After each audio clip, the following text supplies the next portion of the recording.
topografia para locação de obras. Ela é uma aula de caráter eminentemente prático. Como é que você coloca a obra no lugar, dentro do terreno? Se você colocar a obra no lugar errado, você vai ter muitos problemas. Nós vamos falar desses exemplos de erro, etc.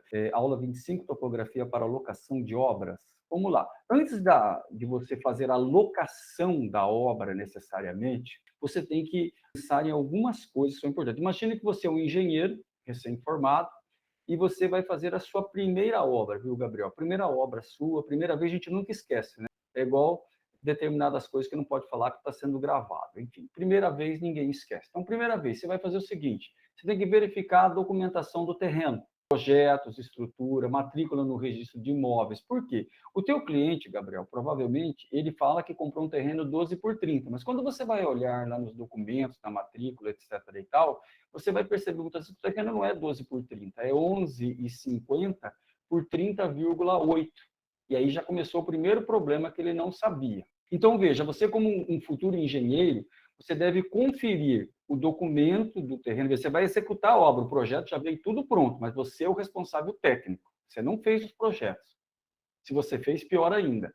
Mas você mesmo assim, você vai conferir o documento do terreno, você vai conferir o projeto aprovado da prefeitura, se tem alvará de construção, tem tudo que precisa, tá? Vai conferir a ART, a anotação de responsabilidade técnica desses projetos, para poder fazer a sua anotação de responsabilidade técnica. Você vai conferir tudo isso antes de começar a obra. Essa é a parte documental. Depois você vai lá também, Gabriel, dar uma olhada no seguinte, conferir as divisas e confrontações, lotes lindeiros, quer dizer, os seus vizinhos, né, os adjacentes, número do terreno, quer dizer, a data, que aqui no Paraná, em Londrina, se fala data, por aí se fala lote, o bairro, etc.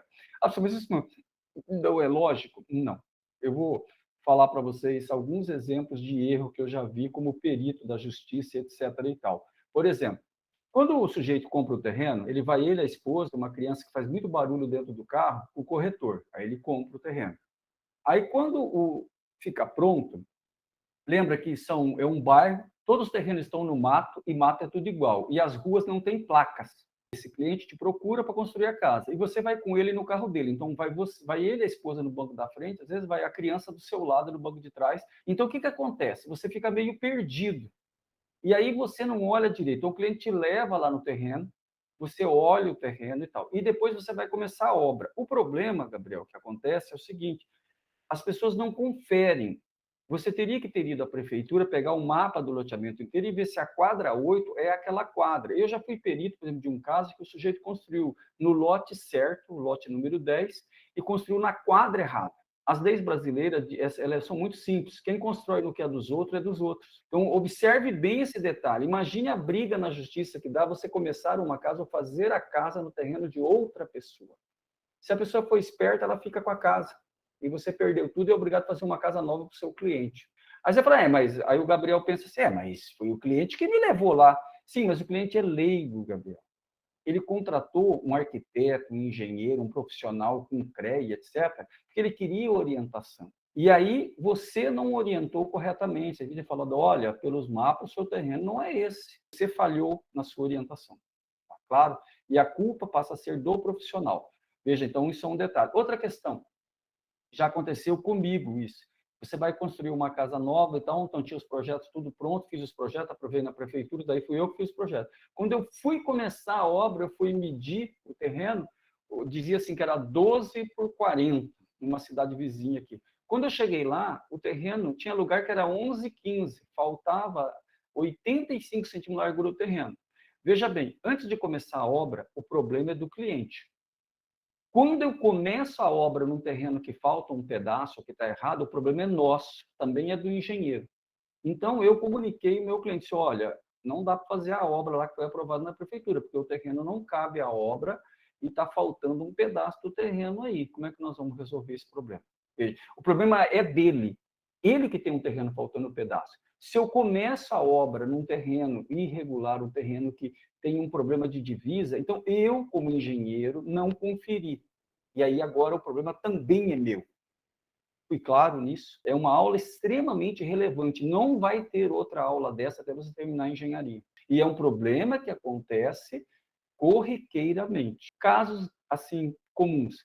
Quando o sujeito vai fazer num bairro novo, todas as quadras estão no mato, o perigo de errar o lugar de construir, inclusive a quadra, é grande. Outro problema que é comum, você é o último da quadra, você vai construir, todas as casas estão prontas. Porque o que acontece? As pessoas têm alguns hábitos que são muito feios. Por exemplo, o terreno é 12. O que ele faz? Ele faz 12 e põe o muro do lado de fora. 12, o muro do... Não, o muro é dele, tem que estar dentro do quintal dele, dos 12 metros dele. Então, se é 12, cada muro tem 15, sobrou 11,70 para construir. O que ele faz? 12, pega o muro do lado de fora. Só que pensa bem, se cada pessoa que construir por 15 centímetros de muro do lado de fora, 6 terrenos já roubou 90 centímetros, são 1 metro. Então, o último que ficou na quadra tem 1 metro a menos. Sabe? Então, não é picuinha isso aí. Não é que o professor Paulo Lopes é durão. Não, amigo. Eu trabalho há anos no mercado e já fiz perícias das coisas mais absurdas que você pode imaginar, de erros de profissionais que, não estou dizendo nem erro do profissional, falta de atenção do profissional. Vamos chamar de falta de atenção. Só que para o CREA, para a sociedade civil, para o juiz, é um erro profissional e você paga daí por esse erro. E não paga pouco muitas vezes. Então, só para você entender essa questão aí do que nós estamos tratando. Bom, limpeza do terreno. Você vai começar uma obra, você tem que limpar o terreno. Como assim? O meu terreno está limpinho, só tem grama. Aí, justamente isso, você tem que pegar uma bobcat, um trator pequeno, arrancar essa grama toda, os tocos, etc. e tal, e levar embora. Você não faz uma obra em cima de resto de grama, resto de mato, etc. Resto de obra, cacos de cerâmica, de telha, caco de tijolo, resto de vaso sanitário, pedaço de plástico e etc. Por quê? Esse material ele apodrece com o tempo, folhas, galhos, etc. E aí fica um volume de vazio embaixo da edificação e isso afunda e a casa vai trabalhar, vai aparecer trincas e rachaduras. Então, um bom engenheiro ele limpa o terreno. E limpar o terreno é levar todo o material orgânico embora e os restos de construção e etc. e tal embora. Veja, nem comecei a obra ainda. Depois, execução de um tapume. O que é o tapume? É aquele fechamento. Já repararam que todas as obras praticamente têm na frente ou, e dos lados um fechamento em madeirite ou em telha galvanizada, né? Por exemplo, alguns condomínios, como o Alphaville e outros, exige que aquilo lá seja verde oliva e tem até um padrão de cores para aquilo lá, para você fixar as placas da obra, etc. Você fala, que legal, professor. Não é isso. Você tem que pensar o seguinte: quando, por exemplo, o Gabriel começou uma obra, aí a obra está aberta. Vai o cara lá vender paçoquinha, Tupperware, Avon, entrou lá para vender paçoquinha ou coxinha. Aí ele estava lá dentro, caiu um tijolo na cabeça dele. De quem que é a culpa? Do engenheiro Gabriel. Você vai responder por isso. A sua obra, Gabriel, tem que estar fechada. Tem que ter um portão que abre por dentro. E aí o que vai acontecer? Tem que ter um aviso: proibido a entrada de estranhos. Não entre sem ser convidado, sem ser autorizado. Outro aviso é: ao entrar na obra, é obrigatório o uso de equipamento de segurança. Calçado fechado, tipo botina, calça comprida, é obrigatório o uso de capacete. Quem estiver trabalhando em altura é obrigado a usar cinto de segurança. Essas coisas são obrigatórias por lei numa obra de construção civil. Então, só para vocês entenderem isso, se o Gabriel deixar a obra dele aberta, Gabriel, e entrar alguém para vender alguma coisa e ele cair lá dentro e morrer ou se machucar, ficar inválido, você vai aposentar a pessoa e vai pagar para a viúva muita pensão. Funcionário seu sem registrar, etc., tudo responsabilidade sua, se ele cair na obra e se machucar. Mas vou falar mais uma coisa ainda, para vocês ficarem mais atentos. Imagine o seguinte: o Gabriel é um ótimo engenheiro, a obra dele tem portão, tudo fecha, bonito. Só que 5 horas da tarde acabou a obra, os funcionários saíram tudo correndo e largaram o portão da obra sem cadeado. O portão ficou só encostado. Sabe que criança é triste, né? E cabeça parada é oficina do capeta. Criança foi fazer o quê? Foi brincar na obra. Porque tem coisa mais legal que brincar em obra parada? Quem tem aquele buraco gigante do elevador, tem aqueles tubulões com aquelas pontas de ferro para cima, é tudo que criança adora, né? Viver perigosamente. Aí uma criança foi lá depois das 6 e caiu. Ela pode cair num buraco daquele, ficar presa lá dentro a noite inteira se ela não morrer, quebrar as pernas, etc. Ou cair, bater a cabeça, ter uma sacada aberta sem vida, ela cair lá de cima, embaixo e morrer. De quem é a culpa? Do Gabriel. Ah, professor, mas não é o pai que tem que cuidar do filho? É. Mas se a obra do Gabriel tivesse fechada, com um portão com cadeado, e as crianças tivessem pulado o muro, é uma leitura da justiça. Mas a obra do Gabriel ficou aberta. Facilitou a entrada de estranhos e principalmente de crianças. Ficou claro, Gabriel? Então você, Gabriel, tem que ter um funcionário de confiança E um cara que você olha no olho dele e fala, ó, amigo, quando terminar 17 horas, 18 horas, você põe o cadeado e verifica se está fechado, hein? Eu confio em você. Claro, isso, por isso que funcionários de confiança são importantes, porque você não vai ficar todo dia em todas as obras olhando se o cara pôs o cadeado, né? Você vai ficar louco. Então, veja, então um funcionário bom de confiança vale mais dinheiro. Tem que pagar um pouco mais para ter gente de confiança trabalhando para você. Gente de confiança é importante em todas as atividades. Quando você tem uma obra, um projeto, etc. e tal, você tem um projeto lá de arquitetura, estrutura, hidráulica, elétrica, mas tem um projeto que provavelmente você não pensou que existe, por enquanto você ainda é muito jovem, mas ele deve existir, que é o projeto de instalação do canteiro de obras. Por exemplo, imagine você vai começar uma obra, Gabriel, já você vai ver os desenhos aí, etc. Vai chegar areia, brita, que vocês chamam de pedra por enquanto, vai chegar aço, que vocês chamam de ferro por enquanto, vai chegar material de construção de uma forma geral, tem todas as ferramentas dos funcionários, ferramenta da obra, carriola, pá, balde, picareta, tem tudo quanto é coisa. Onde vai pôr isso? Então, quando eu falo para você que precisa de um projeto, é porque nós temos que ter os lugares exatos, onde vai acondicionar a areia, brito, o aço, os tubos que vão chegando, todo o material, tijolos, blocos de concreto, bloco cerâmico, entende? Porque se não você põe areia, daí o outro chega, põe pedra em cima, aí o outro chega e põe tijolo, já mistura tudo, né? Quebra tudo, faz uma massa. E aí perde tudo, porque mistura com terra. Então você tem que ter um lugar para acondicionar. E não é só isso. Imagina que o pessoal da obra precisa de um lugar para comer, caso você não tenha pensado nisso. Então tem que ter tipo um refeitório, mesmo que pequeno, instalações sanitárias. O cara da obra, por mais que você não tenha pensado nisso, ele merece ir ao banheiro dignamente. Ele não vai no cantinho atrás do pilar. Ele precisa de um banheiro. Então, se tem rede de esgoto, dá para fazer um banheiro provisório? Ou você vai providenciar um pipi ecológico, igual aqueles que se usam em show, em evento, etc. Você tem que pagar um banheiro daquele, é por semana. O camarada vem limpar ele toda semana, trocar lá aquele líquido químico chamado banheiro químico. Isso custa dinheiro, caso você não tenha pensado nisso. Isso tudo tem que estar no seu orçamento. O funcionário precisa ir ao banheiro dignamente, tem um lugar para tomar um banho quando sai, lavar as mãos para comer, etc. e tal, tomar um café, porque o pessoal da obra geralmente toma um cafezinho antes de começar, daí almoça e às 3 horas dá uma paradinha de 15 minutos para tomar outro cafezinho. As obras têm aí um padrão de funcionamento, e não adianta você querer discutir essas coisas que não rola, tá, com funcionário de obra. Proibido colocar material nas calçadas, na maioria das cidades, inclusive em Londrina. Totalmente proibido. Material colocado na calçada, tijolo, areia, pedra, etc. e tal, é passivo de multa pelo poder público. É uma pena, eu acho lastimável o poder público ter pouco fiscal para multar as obras. Deveria multar todos, porque quando o sujeito põe material na calçada, o pedestre pode cair, se machucar, tropeçar, etc. E tal. Sem contar que quando o sujeito põe material na calçada, o pedestre é obrigado a andar na rua e corre o risco de ser atropelado. Tá? O material de obra obrigatoriamente tem que ser colocado dentro da obra. Não pode colocar no passeio, como nós chamamos as calçadas. Pra você ter uma ideia, dentro dos condomínios fechados, eu vou falar para você do Alphaville, que eu conheço melhor. A multa é R$ 200 por dia se você largar, entrou o caminhão, aí estragou o paver ali, aqueles paver de entrada. Se você largar o paver ali de qualquer jeito, ou largar a calçada suja de terra, você tem uma ideia, dentro de um Alphaville, dentro de um condomínio, o camarada veio entregar terra para você com o caminhão. Quando ele saiu com o caminhão estava com a roda cheia de barro e sujou o asfalto.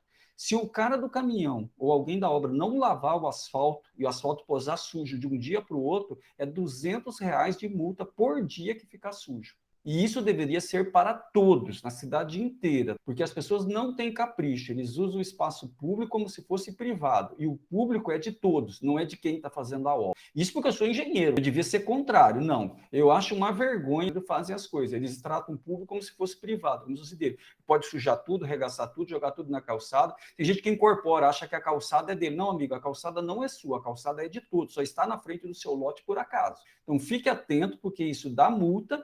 E mais um detalhe, além de dar multa, se alguém cair e se machucar, a pessoa pode entrar com uma ação na justiça e pedir indenização para o responsável técnico, que é você, no caso, o engenheiro da obra. Vamos ver aqui, instalação de funcionário foi, depósito de materiais, almoxerifado, que é um lugar para guardar as coisas, porque só dá uma dica para vocês, tem que ter um controle, tá, de material de ferramenta na obra, porque tem ferramenta que vai lá para o meio da obra, ela nunca mais volta. Você precisa também ficar ligado aqui, que você tem um almoxerifado, um controle, quando a obra é de porte médio ou grande. Obra pequena, cada pedreiro, cada carpinteiro, cada pessoa tem as suas ferramentas. As construtoras grandes, elas têm um almoxerifado. Então, o camarada precisa lá de uma furadeira, de uma serra e tal. Ele pega e o cara anota. No final do expediente, 17 horas, quando é fechar, ele tem que devolver, senão o negócio queima para o lado dele. Então, tudo isso daí é controlado nas obras.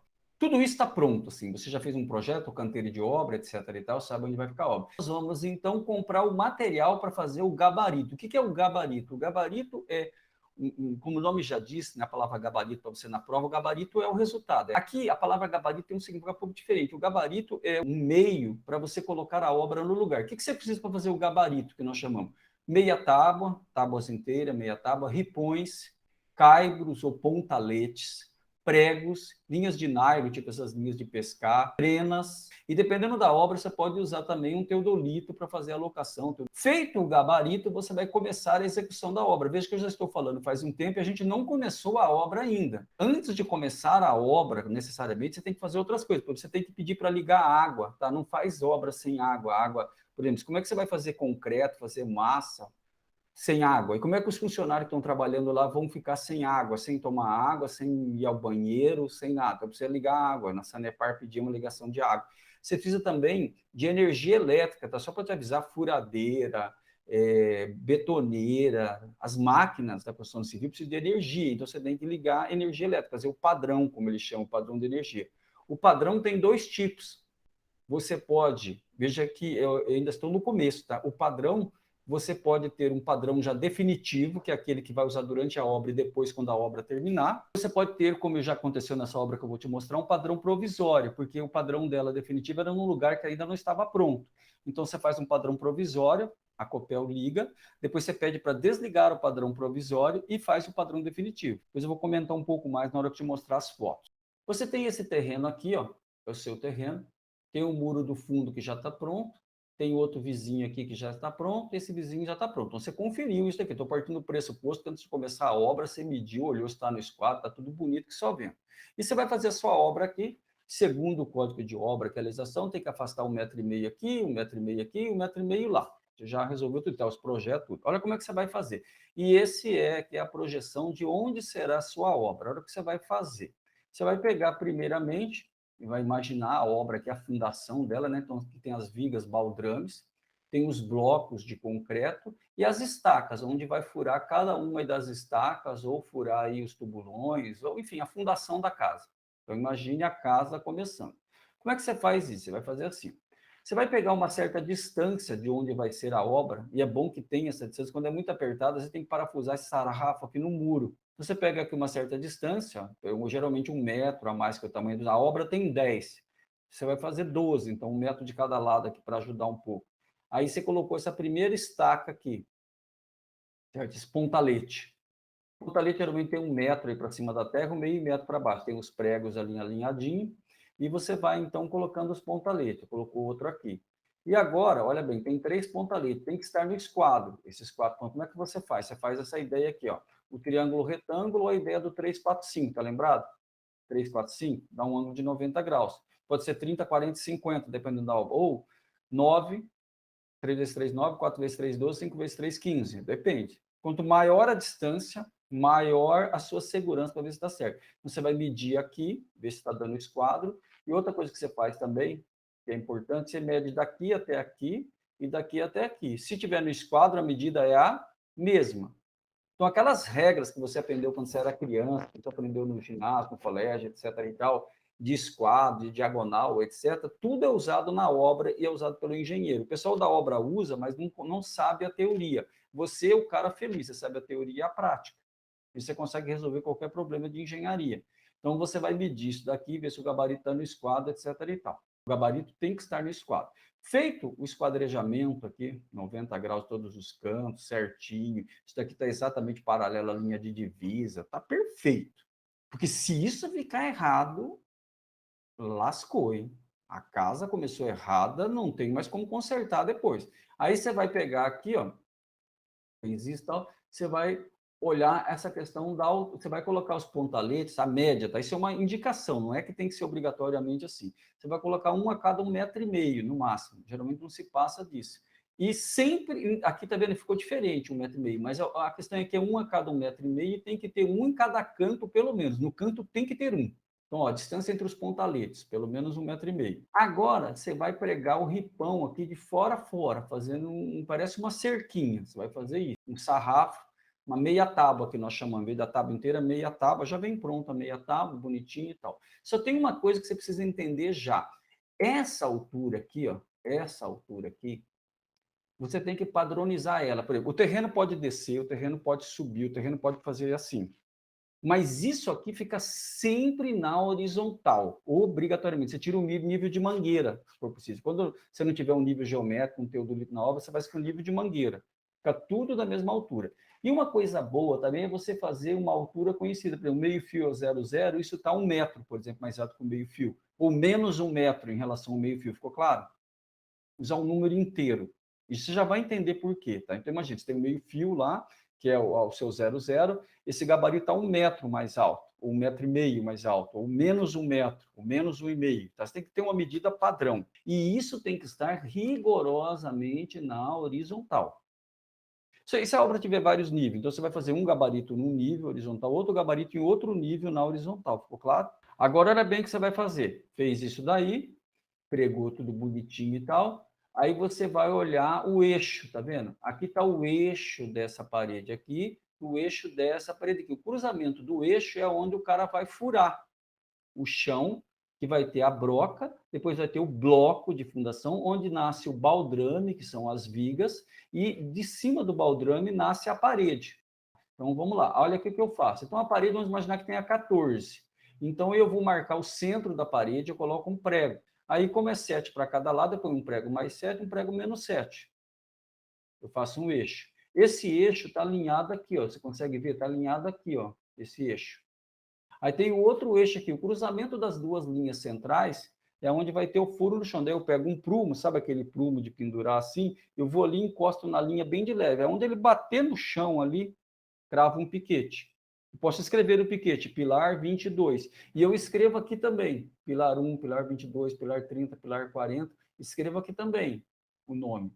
Eu vou escrevendo. Você já vai ver a foto da obra aí. E aí, com isso, você vai fazer isso daqui, ó, no cruzamento de todos.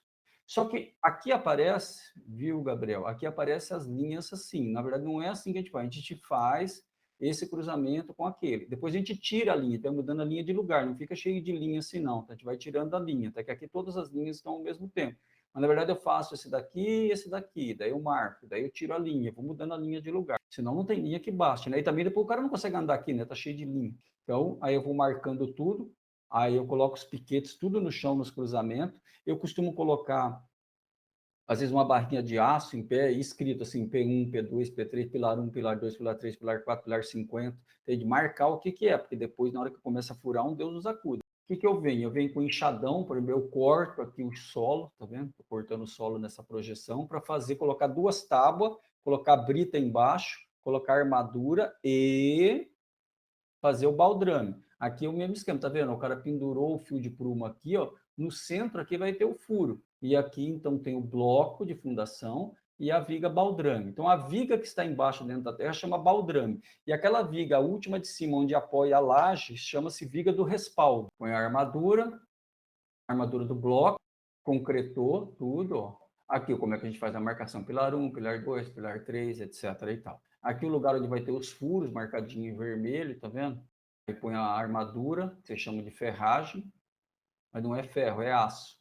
Então seria a armadura mesmo. E aí, onde nasce os pilares, já tem aqui, ó, essas pontas para cima.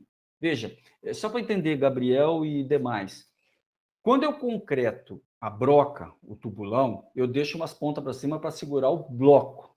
Quando eu concreto o bloco, eu deixo espera para cima para o pilar. Porque se eu concretar e não largar nenhuma ponta de aço para cima, para ligar no concreto novo, se der um vento muito forte, a obra tiver alguns andares, ela pode sair voando, né? Embora, tchau! Certo? Então, você tem que ter essa amarração. Você já vai entender isso aqui melhor. Ó, tá vendo? Onde tem pilar, o cara concretou o baldrame, mas tem todas as pontas para cima.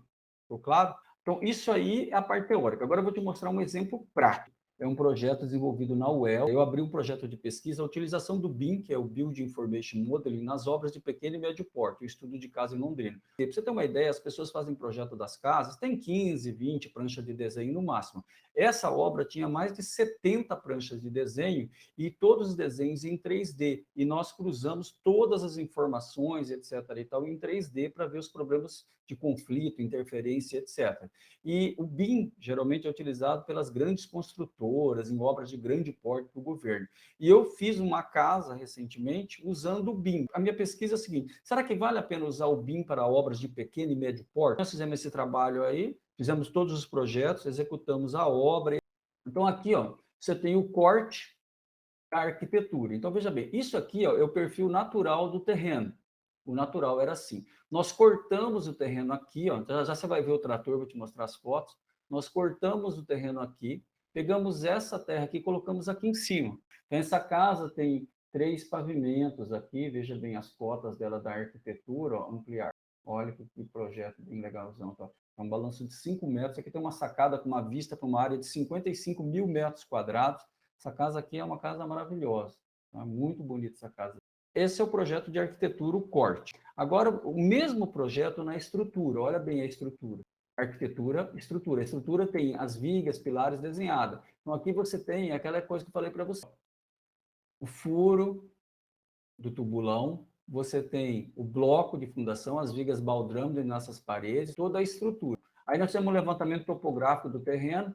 Esse canto aqui está dando 519,74 em relação ao nível do mar. Então, eu fiz aqui com GPS geodésico. 519,52, 516,77, 517,24. Aí eu joguei isso daqui no Civil 3D, no AutoCAD Civil 3D, e gerei as curvas de nível de número inteiro. Nos condomínios, por exemplo, é obrigado você fazer essa planta, que colocar as árvores, bueiro, caixa do Sercontel, da Copel na entrada. Por quê? Porque você não vai colocar a entrada de carro bem em cima de um bueiro desse. Fica aquele buraco para sacar a roda do carro em cima. Você tem que fazer os ajustes. Então, olha aí. Tá? Foi, tá, ajustou. Então, vamos tocar. Bom, feito isso, olha bem. Agora eu tenho um projeto que tem os pilares, só para você entender bem. Ó, por quadrante. A, B, C, D. 1, 2, 3, 4. Então, o P2 está no A2. Como é que funciona? Se eu trabalhar com 0, 0 aqui, eu tenho os eixos na obra. Então, aqui no gabarito vai um prego, outro prego, prego, prego, prego, prego, prego, prego, prego. Veja, eu cruzo essas linhas no espaço, no gabarito. Ficou claro, Gabriel? Então, o que eu vou fazer? Bem no eixo, tem esse pilar aqui. Se você pegar, ele está no eixo, na hora de locar lá na obra. Aqui ele está um pouco para cá, tá vendo? Está 5 fora do eixo, tá vendo? Está marcado. 5 fora do eixo, 5 fora do eixo. Mas olha esse daqui, tem esse eixo aqui, ele está 2,80 fora do eixo. Olha isso, 1,55 aqui desse cruzamento, tá vendo? E assim vai. Tem uma broca aqui manual, daquelas de furar pequenininha. Ficou claro? Esse daqui, ó, tá vendo? Esse é para dentro e esses são para fora. Esse é virado para esse lado, não é de, como diz o povo da roça, não é de comprido aqui, é de atravessado. E aí vai. Ficou claro? Então, só para você entender. Esses eixos aqui viram os eixos principais do gabarito, na hora de locar a obra. Veja, você não tem uma parede, aí que está a dificuldade, Gabriel. Você não tem parede, você tem que colocar isso exatamente no lugar certo, porque depois o que vai acontecer? Vem os blocos de fundação, aqueles blocos quadrados. E aqui já vem o furo redondo, onde vai ser no solo. Esses vermelhos, esses são todos furos. Furo de diâmetro maior, diâmetro menor. Então, aqui tem o diâmetro, ó, 70, está tudo escrito, diâmetro, tudo mais aqui nessas informações. Se ampliar aí, você tem aí, o quadrado aqui é 100%, quer dizer, 1 metro por 1 metro. A altura dele é 50 centímetros, tá? Desse bloco de concreto. E aqui tem aí também o diâmetro do furo, etc. E tal. Então, ó, tá vendo? Tudo escrito. Tá claro? Feito isso, você, depois que faz tudo isso, tem o baldrame. Olha bem, só para você entender. Era isso. Na verdade, é isso. Feito isso, tem essas vigas aqui. E dessas vigas é onde vão nascer as paredes. Em cima dessas vigas, chamada viga baldrame, tem as paredes. Olha bem um detalhe importante. Está vendo que esse bloco aqui é amarelo? Ele é diferente. Porque tem uma legenda em algum lugar que diz que ele é mais fundo do que os outros, ele está mais embaixo dentro da terra, porque aqui nesse lugar passa muitos tubos. E quando o tubo fosse passar, ia bater nesse bloco de concreto. Então, para não bater, como os projetos são integrados, feitos em tecnologia BIM, em 3D, já descobrimos na prancheta, no computador, que ia chocar. a estrutura com os canos. Então, a gente já mudou a estrutura de lugar aqui, não deixou lá na obra. E aqui também, ó, tá vendo essas vigas? Elas são amarelas. Lá em algum lugar está escrito que elas são mais baixas, porque aqui tem 2 quadros gigantes de força, de transmissão de dados, etc. Então, o que acontece? Sai muito cano aqui, muitas mangueiras. E essas mangueiras têm que passar escondida dentro do solo, ali embaixo do contrapiso. Então, deve que rebaixar as vigas também. Agora vamos, agora vamos na prática. Veja, Gabriel. Então, eu dei uma aula teórica, mostrei um projeto, agora vamos para a execução desta obra aí. Então, o que eu fiz? Primeiramente, está aqui o terreno, limpo. Limpo, mas ainda não tirei a grama. Porque esse é um terreno de condomínio, então ele já está tecnicamente limpo, que ninguém vai jogar lixo, entulho. Então, eu pedi para ligar a água, Sanepar, pedi para ligar a energia elétrica, num padrão provisório. Por que um padrão provisório? Porque, na verdade, aqui o padrão vai ficar num lugar alto, na obra e tal, e isso não existe ainda, então eu peço um padrão provisório. A desvantagem do padrão provisório é que, quando eu ligo esse padrão provisório, depois esse poste, essa caixinha, perde tudo, joga tudo fora e compra outro, porque esse não é o mesmo material, mas é o custo da obra, custo operacional. Eu estou fazendo aqui em volta o cercado da obra, aqui, que é o tapume, mas antes de eu fechar a obra, eu preciso entrar com esse trator tamanho família aqui. Então, eu entrei com esse trator gigante para tirar a terra. Lembra que a gente escavou o solo? Tá vendo? Está tirando a terra aqui, ó, com esse trator aí. E também estou usando aqui um outro trator menor, um bobcat, para tirar aqui no canto. Então, veja, estou tirando aí a terra e tal para fazer. Feito isso, veja, já tirei a terra que eu precisava, tem uma vista do fundo, eu em pé lá no fundo, ó, uma vista lá no fundo, e é o gabarito, tá vendo? O gabarito na horizontal, você vê que lá e aqui está exatamente na mesma altura, e é uma medida padrão em relação ao meio-fio lá em cima. Tá claro? Essa obra tem um subsolo. Então, aqui está o engenheiro Elias conferindo e tudo mais, do jeito que eu te falei, os pontaletes, as tábuas, só que não é bonitinho como o desenho do computador. Né? Essas madeiras ficam na chuva, no sol, eu acabo entortando um pouco. É diferente do que eu te falei ou não? Não é diferente, é exatamente o que eu estou te explicando, e é assim que eu faço. Se você quer aprender, é aqui o endereço. Agora, veja que a linha cruzou. Onde a linha cruzou, eu bati o prumo, ó. Caso você não tenha visto direito, ó o prumo de centro. Vai usar bastante esse prumo lá nas nossas aulas práticas. Aí ali, exatamente ali onde pega no chão, o camarada vai colocar o piquete. Geralmente ele joga em volta do piquete aqui cal ou areia para marcar ele no solo, para achar o lugar exato onde vai furar o solo. Tá claro isso? Dá um friozinho na barriga, porque você não tem parede, não tem nada. Você tem que marcar esses furos aí, é daí que nasce a obra. Fez isso, ó, tudo escrito aqui, ó. P10, P102, ó. Letra de obra, P102, P7, P11, P717, P24, tudo cruza nesses pregos aí que os caras colocaram. O importante é que os caras se entendam, entende? O cara não se perder, tá bom. E a responsabilidade é sua, só para te avisar. Feito isso, chegou a máquina. Então, baita de um trator, você tem que ter um espaço para ela entrar, tá? Ela não desce esse barranco aqui só para te avisar, senão ela cai e vira, né? Cai em cima dos funcionários, inclusive. Então, o camarada vai dar a volta para a máquina, ele entrou, ele começou a furar. Desceu aqui, ó, estaciona essa ponta aqui e vai embora, ó. Aí, olha bem, fez todos os buracos, todos, tira essa máquina daí e foi embora. O furo aqui deu 2, 3, 4 metros de profundidade, não deu para furar muito, não. Lá embaixo você vai abrir, desce um cara dentro desse buraco aí, esse buraco tem 70 de diâmetro, ele desce até lá embaixo, ele limpa, ele faz um cone lá embaixo, um tronco de cone.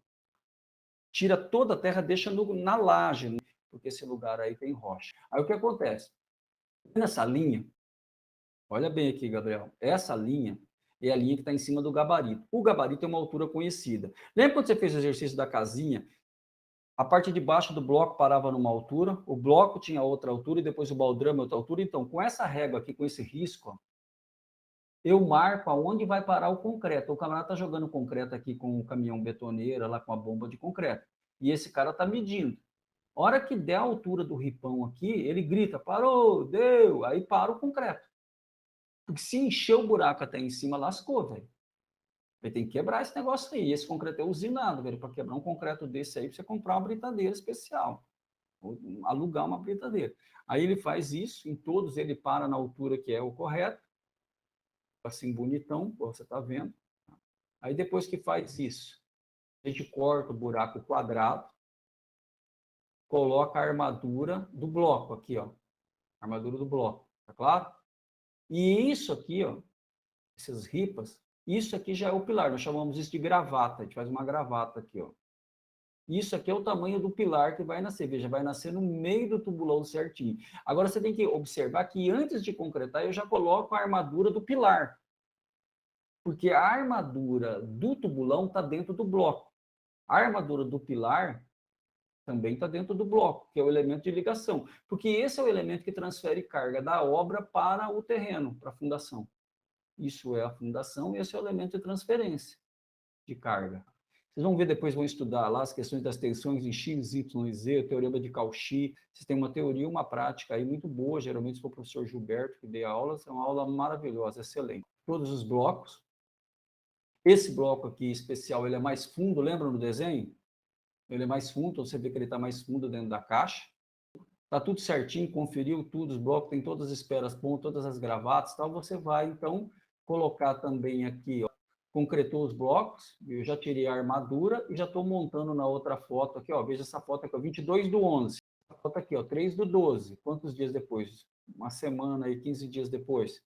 Eu já estou montando as vigas baldrames, aqui é a espera dos pilares, viga baldrames, concretei os baldrames, veja a ponta dos pilares tudo para cima, bate ou não com os meus desenhos lá atrás? Então eu te ensino exatamente como eu faço, veja, eu tirei terra a mais aqui, ó, mais largo, o gabarito continua aqui, ainda não tirei o gabarito, tá? Porque às vezes eu preciso de alguma medida, conferir alguma coisa.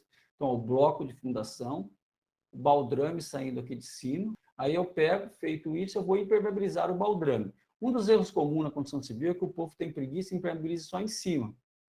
Está errado, tem que impermeabilizar em cima e nas duas laterais do baldrame, porque a umidade vai encher isso daqui de terra, que é um cômodo qualquer. E aí a umidade sobe pelas paredes, estraga todo o pé da parede, o reboco externo e interno. Então, uma coisa importante é você lembrar de impermeabilizar dos 3 lados. Um detalhe mais importante do que passar é lembrar que aonde tem o pilar não passa, tá? Senão o concreto não vai ligar com o concreto antigo. Ela forma uma camada como se fosse um betume, ela é betuminosa, que seria a palavra correta. Então, aqui não vai ligar. Então, veja que aonde tem pilar, o cara não passa, ó. Ele falha, que aí vai concreto. Feito isso, ó, o cara faz a caixaria, sobe os pilares. Ficaram muito impactados com as responsabilidades.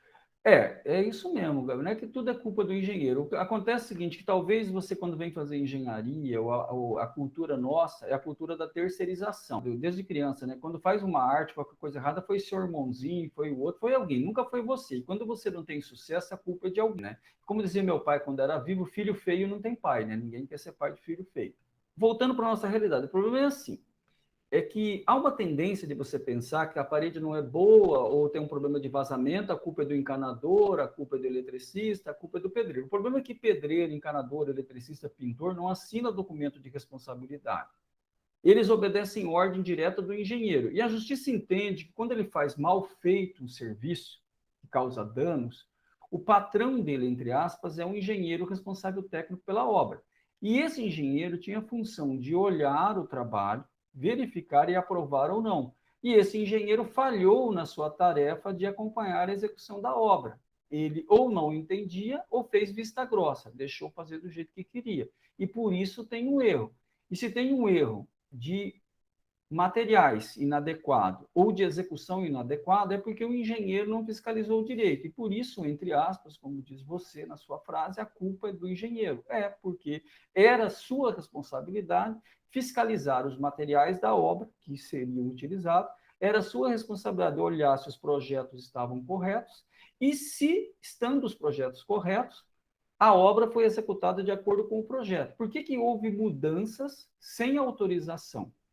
E se você, engenheiro, autorizou a mudança, então a responsabilidade não é mais do cara que fez o projeto, a responsabilidade é do engenheiro que mudou o projeto, que alterou. Então, não é que eu sou pragmático, às vezes pode dizer, não, o professor Paulo é muito pragmático, ele é durão. Não, é que a lei, sabe, tem em latim é dito que dura lex sed lex.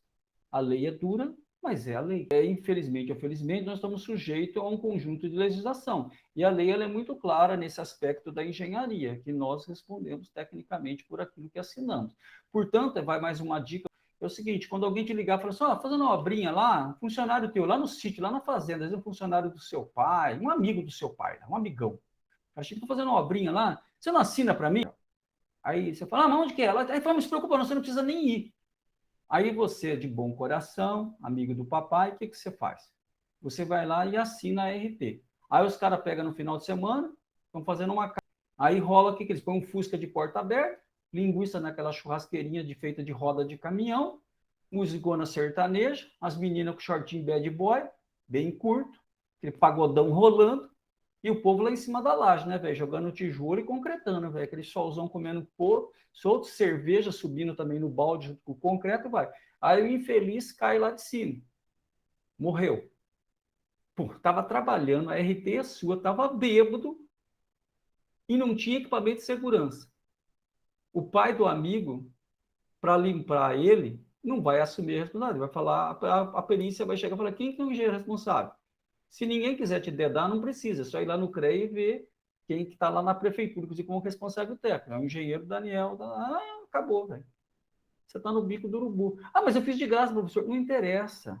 A lei não ameniza porque você fez de graça. Não existe obra de graça com menos responsável. Você ganhando ou não, você pode ter feito obra para a igreja, para ir para o céu, não ganhou um centavo. Se você assinou a RT, os irmãos se reuniam no final de semana e estava trabalhando lá, alguém caiu e se machucou, a responsabilidade é sua, fim de papo. Então, se você for fazer coisas gratuitas, como eu faço, gosto de fazer, eu faço o que eu acompanho. Já aconteceu, uma creche lá, uma vez um padre lá me pediu a creche, tinha caído do telhado, deu um monte de dor de cabeça. Eu fui lá arrumar o telhado da creche, mas eu fui arrumar o telhado da creche.